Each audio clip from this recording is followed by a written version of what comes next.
The phone buzzed at midnight. A man's voice, thick Russian accent, amused, cruel. "I have your daughter. You will never find her." I didn't flinch. My hand tightened around the receiver, but my voice was calm, measured. "Put your boss on the phone." He barked a laugh. "He doesn't talk to scum like you." I waited a beat. My breath was steady. Then I spoke the words I hadn't used in years. "Tell him the winter wolf wants to talk." The laughter died instantly. Silence stretched across the line like a noose. A minute later, a deeper voice came on, gravelly, old. "Who is this? How do you know that name?" I closed my eyes. My reflection stared back at me from the black window pane. My daughter's face flickered in memory. "You have until midnight," I whispered, and then I hung up. The Winter Wolf, a name I had buried, a ghost from a life my daughter never knew I lived. Once I belonged to them, not the Russians, but worse, the men who sold nations like currency, who made wars disappear, who erased families without leaving graves. And I had promised myself I would never let that world touch her. Yet it had, not by accident. Someone close had betrayed me. That was the only way they could have known where to find her. The Russian mob didn't stumble onto the child of a ghost. Someone pointed them to her. I thought of the people in my circle, few, trusted, my brother, my fiancé. Both had access. Both knew my daughter's routine. Both swore loyalty with easy smiles. And yet, the call proved one of them had sold her out. That betrayal burned deeper than the threat. Because a Russian mobster was predictable, betrayal from family was not.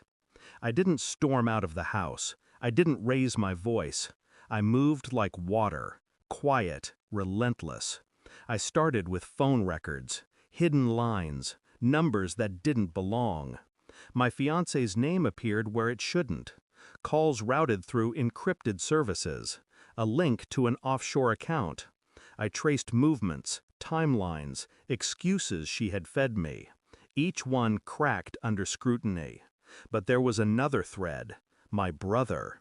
He had debts, gambling, quiet meetings with the wrong men in the wrong bars. It was a perfect trap, both paths lined with blood. I played the role of father at home. I tucked in my son, my hand steady. I held my fiancée close, my lips brushing her hair, whispering lies of safety. Inside, I counted hours, minutes, seconds, and each one brought me closer to the truth. The proof came in a single photograph, an encrypted file pulled from a message queue.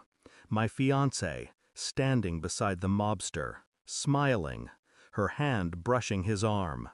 Her betrayal wasn't financial, it was intimate, personal. She hadn't just sold out my daughter, she had handed her over with the softness of a lover's touch. That night, I confronted her without a word. I placed the photograph on the table. Her face drained. She stammered, hands trembling. "It's not what it looks like." "It's exactly what it looks like." Her tears came fast, desperate, clinging, but I had no warmth left to give.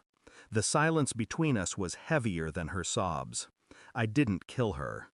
That would have been mercy. Instead, I handed the evidence to the Russians' rivals, men who despised her lover more than I did. I let them know exactly who had betrayed whom. Her fate was sealed without my hand lifting a blade. I made the call back to the mob, my voice low, calm. "You wanted the Winter Wolf? You just made him your judge." By dawn, my daughter was released, untouched, left at the edge of town with no explanation. My fiancé never returned. The house is silent now. My daughter sleeps upstairs, safe, for now. She will never know the name Winter Wolf. She will never know the price that was paid to keep her breathing. But I know, and I will carry it. I walk to the mirror, stare at the man reflected back. His eyes are colder than the flames of betrayal that birthed him. I thought I had buried the winter wolf. But wolves don't die. They wait. And tonight, the wolf came back. Thanks for watching. Don't forget to like, share, and comment. Subscribe now to Cheating Stories Insight World for more amazing stories.